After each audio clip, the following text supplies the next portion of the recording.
안녕하세요, 강한분석입니다. 오늘은 챔피언스리그 6경기를 준비했고요. 먼저 좀 죄송하다는 말씀 드리고 싶은데, 바로 지난 축구 분석 영상에서 제가 결장자를 좀 지난 데이터를 봐가지고 좀 잘못 설명드렸다고 해야 되나? 그런 부분이 있었어요. 볼로냐 경기도 그랬고 에버튼 경기도 그랬는데, 그 부분에 있어서 좀 오류가 있었는데, 사실 볼로냐 같은 경우는 뭐 그랬다고 하나 볼로냐 역시 승을 봤을 거고, 에버튼 경기는 좀 그 부분에 있어서 미스가 있었는데 좀 많이 죄송하다는 말씀 드리고, 앞으로는 좀 더 정확하게 확인해 가지고 100% 일치까지는 쉽지 않아도 좀 굵직굵직하거나 기본적인 것들은 오류 없이 잘 영상을 찍도록 하겠습니다. 오늘도 이렇게 6경기 준비해왔고, 추가로 뭐 첼시 경기, 유벤투스 경기 있잖아요. 뭐 요거 그냥 먼저 말씀드리고 들어가면은, 유벤투스 경기는 기본적으로 패스했어요. 어, 홈, 홈 기준으로 따졌을 때 딱히 배당 메리트도 잘 모르겠고, 배당 메리트래. 그러니까 확실함도 없고, 어쨌든 알레그리니 감독이 최근 흔들리고 있고, 그런 부분 갔을 때 이거를 승 찍기도 뭐하고, 그렇다고 제니트 쪽 보기도 뭐하고, 약간 진퇴양난에 빠진 기분이 들어가지고 패스를 했고요. 첼시는 마인승 봅니다. 마인승 봐요. 첼시 마인은 사실 안 보는 게 이상한 경기입니다. 이건 그냥 마인 보고 넘어가는 거예요. 가면 가는 거고 아니면 패스하는 경기입니다. 근데 저는 나쁘지 않아 보인다 라고 말씀드리고, 오늘 이 6경기인데 사실 되게 좀 쉽지 않은 팀들이 많이 들어가 있어요. 보시면 아시겠죠. 볼프스 감독 교체하고 계속 못하다가 지난 레버쿠젠 원정 가서 2대0으로 이겼어요. 그러니까 분위기 반전을 이뤄낸 팀이고, 이게 사실 계속 기존의 감독으로 갔으면 그냥 잘츠프렌 찍고 그냥 끝날 경기거든요. 근데 어쨌든 그런 변수가 있는 경기고, 바르셀로나 요즘 안 좋잖아요. 근데 챔피언스리그 다음 라운드 진출을 위해서는 디나모 정도는 여기서 또 반드시 이겨줘야 돼요. 또 바이에른 뮌헨 같은 경우도 최근에 뭐 글라드바한테 5골 실점하고 뭐 그런 이슈가 있었고, 비아레알 전력 대비로 리그에서 너무 안 좋고요. 맨유 홈에서 리버풀 상대로 5대0으로 지더니 토트넘 원정 가서 3대0으로 이겼고 롤러코스터를 타고 있고, 아탈란타는 여전히 부상에 대한 문제가 있는 팀이고, 뭐 대체로 좀 분석하기 위해서 좀 쉽지는 않았는데 어쨌든 잘 준비해 왔고요. 한번 시작해 볼게요. 볼프스부르크는 2무 1패 4위 꼴등에 위치해 있고, 잘츠부르크는 다음 라운드 진출이 좀 유력해졌죠. 확률상으로 이제 70%대 이상의 확률인데, 일단은 부상자 쪽 보면은 볼프스는 슐라거, 발더 슈미트, 뭐 미드필더 쪽에 부상이 있고, 메흐메디 사실 이번 시즌 많이 못 나오긴 하지만 얘랑 루시옹, 2명. 루시옹 같은 경우가 나오면 좋긴 한데 어떨지 모르겠어요. 수비 쪽 자원인데 어떨지 모르겠는 상태고, 잘츠부르크는 이제 뭐 수비 쪽, 공격 쪽 이쪽에 부상이 있는데, 주포인지 이제 뭐 주포인 세스코가 복귀한다는 뭐 얘기가 있는데, 확실히 복귀한다는 내용은 없어요. 그러니까 복귀 가능성에 대한 얘기만 있어가지고 어떨지 일단은 좀 봐야 될 것 같고, 일단은 뭐 중요 부분 또 말씀드리면, 볼프스는 다 아시겠지만 이제 반본멜 감독 자르고 해서 코펠트 감독으로 갔습니다. 어쨌든 이 인간이 자리에 앉고 지난 레버쿠젠 원정에서 2대0으로 이겼어요. 그러니까 볼프스가 시즌 초반에 수비적으로 상당히 좋았거든요. 그러다가 이제 물론 아직도 초반이지만 지금 기준으로 따졌을 때 이제 중반 좀 넘어가면서 계속 실점을 하고 경기가 잘 안 풀리면서 패배 계속했어요. 그러다가 이 감독이 코펠트 감독으로 들어오고 간만에 무실점과 동시에 무려 레버쿠젠 원정, 물론 그때 레버쿠젠 공격진이 많이 빠져있긴 했지만 어쨌든 무실점과 승리까지 따냈다. 그러니까 반전을 이뤄냈다, 볼프스 입장에서는. 그런 지금 볼프스의 상황이고, 이게 단순히 감독 바뀌고 똑같은 전술을 사용해서 얻은 게 아니라 전술 자체가 완전히 바뀌었어요. 반본메 감독의 색채에서 코펠트 감독의 색채로 전술적으로 아예 함과 동시에 이런 결과를 얻었기 때문에 더 볼프스 입장에서는 의미가 있는 현재 상황이고요. 추가로 또 긍정적인 면이, 수비형 미드필더의 길라보기가 이번 경기에 이제 챔피언스리그 출전 정지에서 복귀합니다. 그런 부분에 있어서 수비적으로 조금 최근 좋아진 것 같은, 한 경기이기 때문에 확실히 말씀 못 드리는 거예요. 좋아진 것 같은 볼프스가 길라보기까지 또 그래도 가담을 해준다면은 더 수비적으로 또 좋은 모습을 보여줄 수 있는 경기가 아닌가 싶고, 그동안은 좀 길라보기가 없었잖아요, 볼프스가 출전 정지라. 어쨌든 베우호스트, 주포 베우호스트도 코로나 격리에서 복귀했습니다. 물론 이게 코로나 2주 격리이기 때문에 이 선수가 100%는 절대 아닐 거예요. 100%는 절대 아닐 거고, 제 생각에 한 몸 상태가 한 70에서 진짜 좋아봐야 85 정도, 그러니까 교체로 나오거나 선발로 뛰면은 후반 초반 교체 한 요 정도 사이즈, 요 정도 사이즈 같은데, 그래도 잘츠부르크 같은 경우는 어쨌든 아까 뭐 수비 쪽과 공격 쪽에 부상이 있다고 했긴 했지만, 뭐 아데임이라는 굉장한 재능의 공격수를 보유하고 있기도 하고, 말씀드린 대로 세스코의 복귀 가능성까지 있습니다.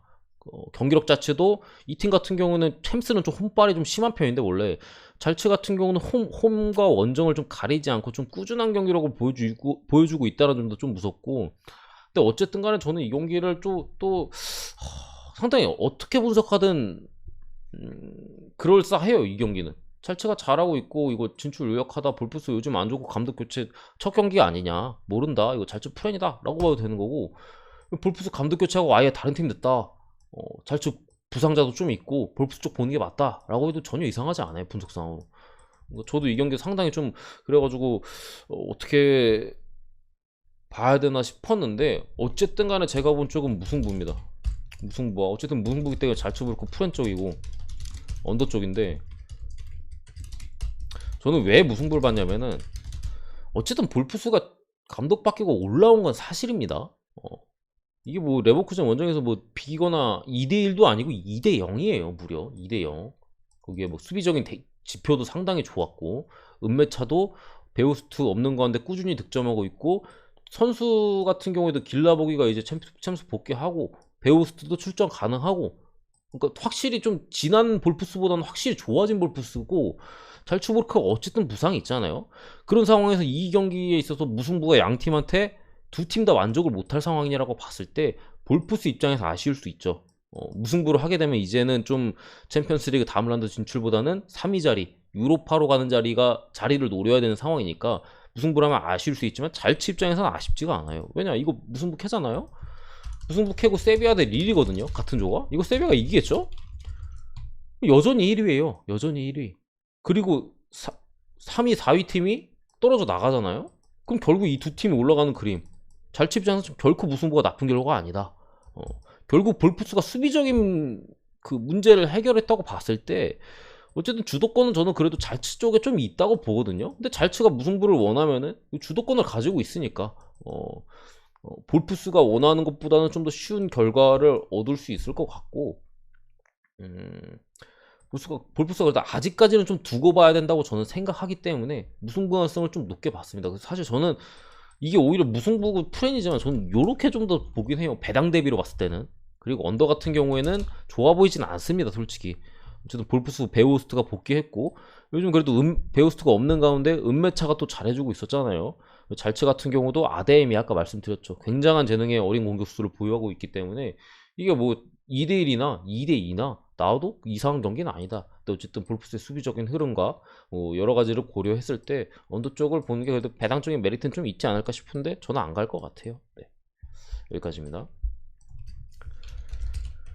디나모 키예프 대 바르샤. 잠시만요.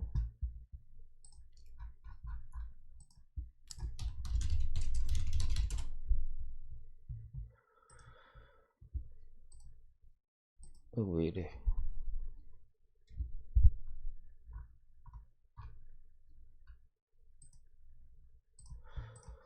아까 보시죠. 디나모 같은 경우는 1무 2패, 이제 4위에 위치해 있고, 바르셀로나는 1승 2패 3위에 위치해 있는데, 일단 디나모는 주전 풀백, 주전 로테이션급 공격수 2명 정도가 이제 부상해 있고, 바르샤 같은 경우에 이제 뭐 아구에로, 뭐 브레이스, 웨이트, 피케, 페드로, 세르지 로베르토, 뭐 이런 애들이 좀 부상으로 빠진다 했는데, 아구에로 같은 경우는 일단 스쿼드엔 좀 포함이 된 모습이에요. 그리고 둘은 확실히 빠지고, 둘도 뭐 못 나올 것 같아요. 그런 상황인데, 제가 볼 때는 이 경기는 뭐 분석할 딱히 필요가 없어요. 당연히 전력상으로 이거 아니에요. 바르샤가 피케가 빠졌다고 하나 수비 라인이 불안한 것도 아니고, 아니 지금 있는 선수들이 뭐 못하는 것도 아니고, 어쨌든 결국 바르샤가 다시 한번 부진할 거냐, 아니면은 그래도 쿠만 감독이 잘리고 앞으로 다가올 사비 감독을 해야 되기도 하고, 챔피언스 리그 같은 경우는 이건 탈락하면 끝이에요. 리그는 나중에 계속 승점을 따가면서 올라갈 수 있는데 이건 떨어지면 끝입니다. 그냥 물론 이 경기에 모든 게 걸린 건 아닙니다만 좀 디나모라는 최약체는 잡고 가야 된다, 이 말씀을 드리는 건데, 결국 2.5이 좀 언더보냐 바르샤 승을 보냐, 전 두 가지 선택지밖에 없다고 생각해요. 이 경기는 오버갈 바엔 바르샤 승 가는 게 무조건 맞고요. 제가 볼 때는 언더는 이제 바르샤가 고전할 것이다. 우크라이나 원정에서 뭐 좀 아무튼 좀 빡센 곳이기도 하고 고전할 것이다, 뭐 이렇게 보는 그런 케이스인데, 저는 둘 다 나쁘지 않아 보여, 솔직히 말씀드리면.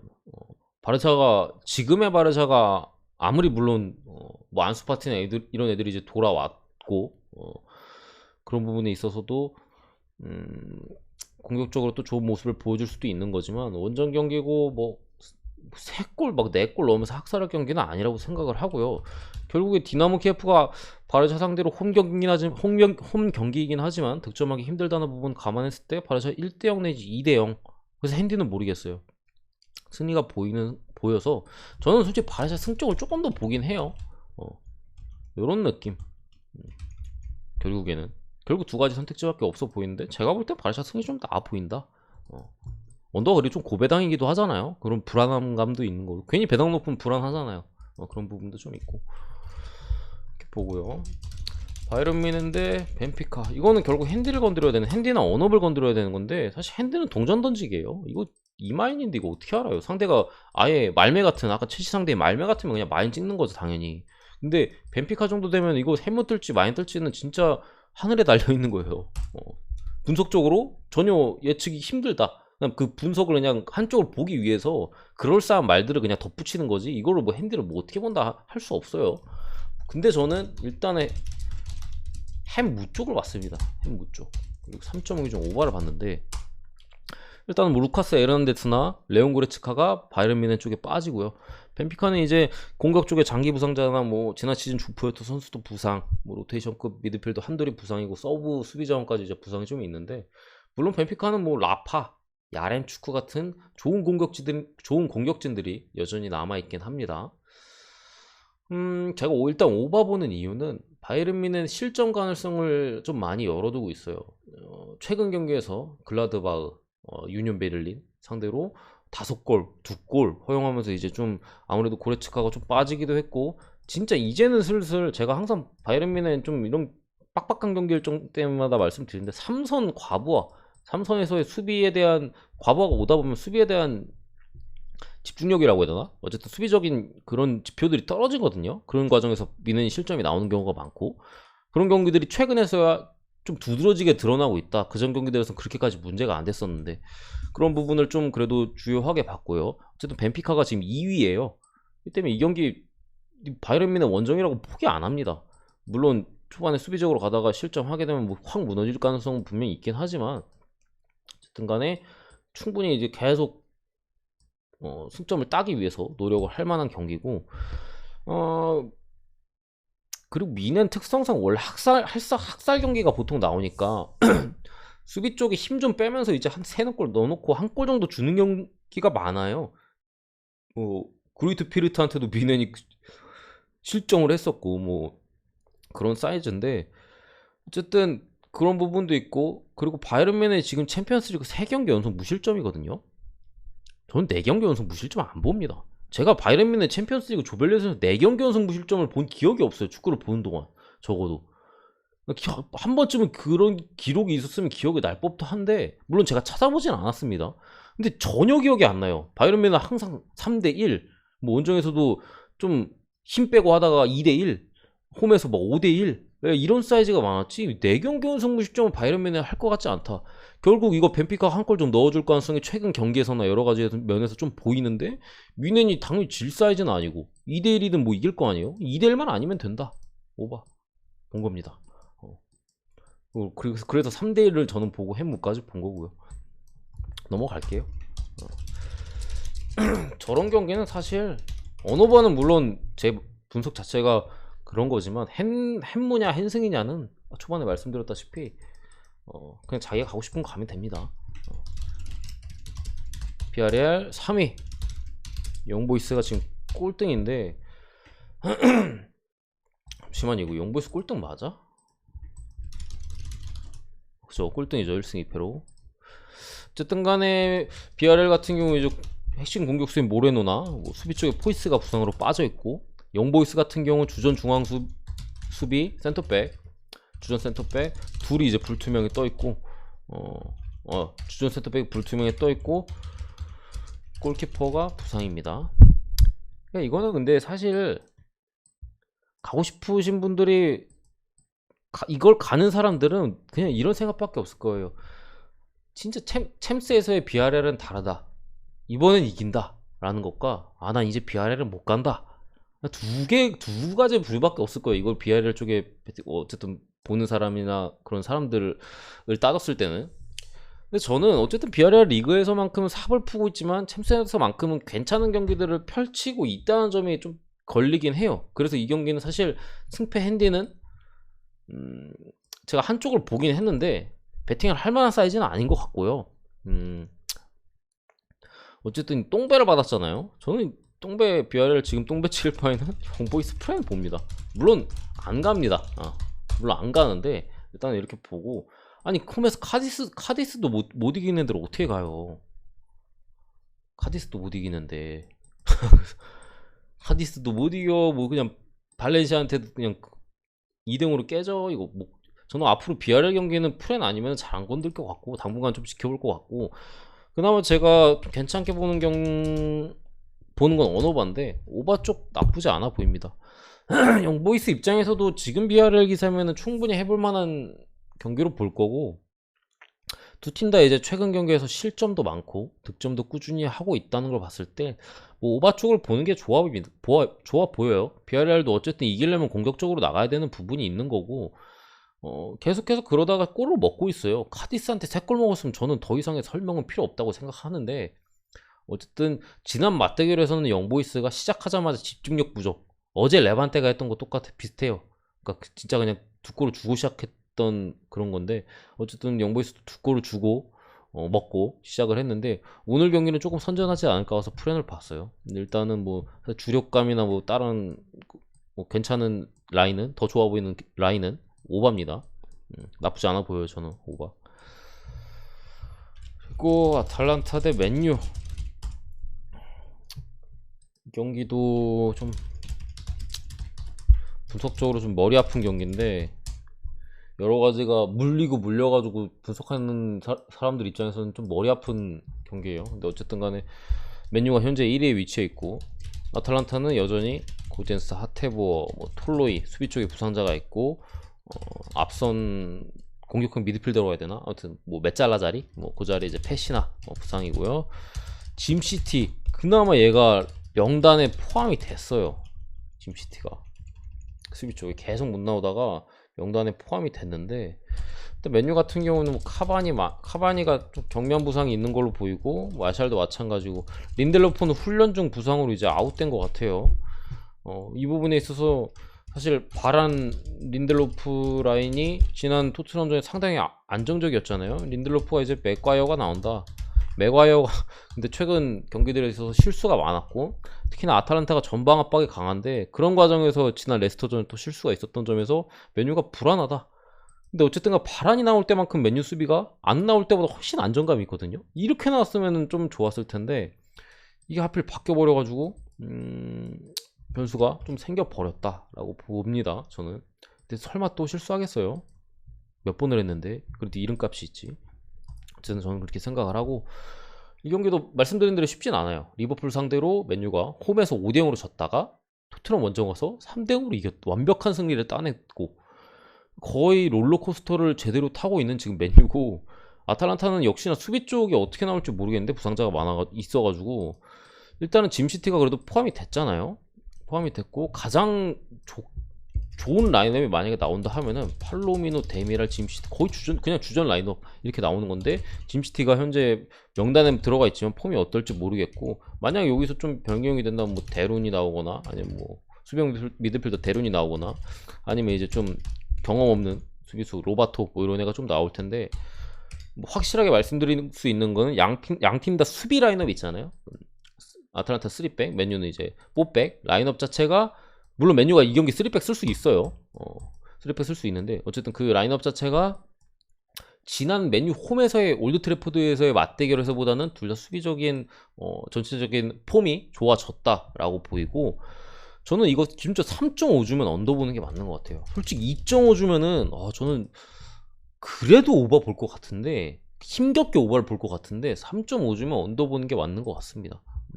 어쨌든 아탈란타도 지난 맨유 원정에서 2골을 내리놓고도 졌어요. 이거 감독 입장에서 내가 왜 졌을까 생각했을 때 왜라고 생각할까요? 이거 2대0으로 앞서다가 역전패했어요. 그럼 왜라고 생각해요? 공격이 안 돼서 졌을까요? 수비가 안 돼서 졌어요. 결국 아틀란타는 이번 경기에 어쨌든 수비적인 라인업을 지난 경기보다 나은 점도 있지만 수비적인 부분은 신경 안 쓰고 경기할 수가 없다. 아니 막말로 2대0으로 시작했는데 3대1로 내리짓는 경기면은 결국 수비가 탈탈 털렸다는 건데, 그렇게 생각할 수비 쪽으로 신경을 쓰고 나올 수밖에 없고, 맨유 입장에서도 일정이 너무 타이트해요. 토트넘 만났고, 그러니까 리버풀, 토트넘, 뭐 아탈란타, 맨시티, 거의 뭐 죽음의 일정을 맨유가 거듭하는 입장에서 이 경기를 조금 그래도, 지금 맨유가 어쨌든 챔스에서는 조 1위를 달리고 있잖아요. 이거 무만켜도 나쁘지 않거든요. 2승 1무 1패라. 그리고 홈에서 다른 팀들 잡으면 된다는 생각하면은 그런 생각으로 봤을 때 실리적인 색깔로 갈 수가 있다. 결국 조금 수비적으로, 아탈란타 어쨌든 공격적인 팀이니까 수비적으로 하면서 역습을 때리는 형태로 갈 가능성이 높아 보이고, 그런 경기가 솔샤르의 강점입니다. 참고로 말씀드리면 솔샤르는 강팀과 강팀 사이에서 좀 강점이 있어요. 물론 지난 리버풀전 졌지만 크게 그러니까 기본적으로 점유율을 어느 정도 비등비등하게 가져가거나 좀 내준 상태에서 역습을 때릴 때 강점이 있는 감독이고 팀이고, 맨유 자체가 아탈란타는 이제 공격적인 팀이니까 올라오고 맨유가 때리는 거죠. 그러니까 맨유가 제가 볼 때 지지 않을 가능성이 높아 보인다. 3.5 기준 언더가 이 경기에서 제가 보는 제일 그나마 좀 좋아 보이는 거고, 그 다음에 맨유 승이에요. 근데 맨유 승 불안한 점이 뭐냐면 어쨌든 맥과이어가 나온다는 점, 그리고 추가로 아탈란타가 뭐 조별예선이든 어디든 챔스에서 한 팀한테 2번 다 지는 경우가 거의 없어요. 뭐 이게 그냥 뭐 우연의 그런 건지 아니면 뭐 가스페리니 감독이 뭐 또 잘 준비하는 건지는 모르겠는데 웬만하면 2번 다 안 지더라고 보니까. 그런 부분 좀 걸리는 부분이 어쨌든 맨유 승에 좀 있다. 근데 제가 볼 때는 그래도 한쪽으로 간다면 호날두도 있고 보여줬잖아요 이미 아탈란타전, 비아레알전. 호날두 있고 좀 전술적인 포인트로 짚었을 때 맨유가 유리할 포인트들이 좀 보이기 때문에 맨유 쪽으로 가는 게 그래도 좀 맨유 쪽 보는 게 맞다는 생각이 듭니다. 3.5 언더 근데 좀 쫄리긴 하죠. 저도 이거 언더를 좀 그래도 나쁘지 않게 보는데 이 이름값만 보면은 쉽게 손이 안 갈 것 같긴 해요. 근데 어쨌든 저 언더 봅니다.